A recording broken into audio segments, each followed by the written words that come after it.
recommend that this committee investigate the impact that eliminating best before dates would have on Canadians. Best before dates are wildly misunderstood. Every year, 58% of food that is produced for Canadians is wasted. Food rescue is key, not only to help fight food waste, but also food insecurity in Canada. Second Harvest is Canada's largest food rescue organization, and we have here with us today the CEO of Second Harvest, Nikkel, and Second Harvest Ambassador Arlene Dickinson. Thank you so much for joining us today. Pleasure. Thank you. It's great to have you. Lori, we just saw that clip of you in the House of Commons addressing the best before dates. So first of all, the difference between best before and expiry dates, is there a significant one? Yes, there absolutely is. So if you look at the food over here, which food would you think expires? The lettuce? The lettuce for sure, right? Or, well, the milk. Yeah, right? So none of that. So there's only 5 foods that actually expire in Canada, and it's based on the nutritional complement of it. So we're talking baby formula, because babies can't get that nutrition from food. Meal supplements like Ensure for seniors, meal replacements like protein bars, and 2 are by prescription only.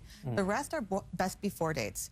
And so anything in Canada that has a shelf life of 90 days or less requires a best before date. Nothing else does. So there's a lot of confusion, but it's not based on safety. It's based on, like, peak freshness.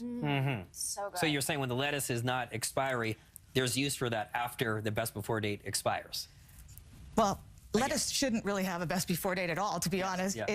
And lettuce, what the beauty is, what happens when you see it all getting wilty, just throw it in an ice bath, and it will pump right up. Back to life. You can revive it, for sure. You can revive it. Now, we all know sustainability is very important. Arlene, tell us why you got involved with the Second Harvest, and also, do you have any tips or how consumers can be more waste conscious when it comes to shopping?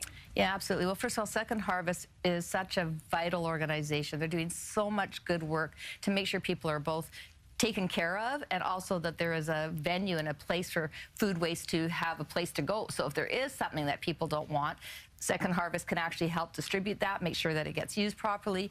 And, you know, listen, I think food is such a, COVID, if it taught us anything, it taught us how important our food supply chain is, and it taught us how important good eating is. And so Second Harvest just does an amazing job. So I'm proud to be associated with them.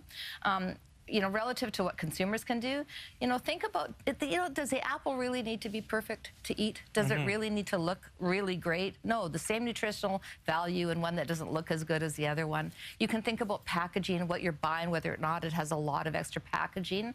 And you can think about waste, like, you know, this is why they have food meal kit companies, because people are thinking about, I buy so much and then I end up wasting it all because I can't use it all. So meal kit companies, you know, watching how much you're buying, not over-consuming, not overbuying food. Right. Let's talk more about that, Lori. Nutrition, when it comes to food insecurity, how does Second Harvest ensure people that they're not only accessing food, but accessing nutrition? Well, at Second Harvest, we really focus on perishable food recovery and on protein, dairy, and produce. And that's because those are the foods that are hardest to access if you're low income.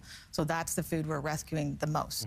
And that has, you know, there's cold chain and supply chain challenges that come with that. So we operate like a business that manages cold chain very well so we can get it to people. But we also explain to people about how to store your food, right? Like, so what concerns me right now is that food is quite expensive, and so people are buying cheaper food, but actually they're looking at best before dates thinking it's not safe, and it still is.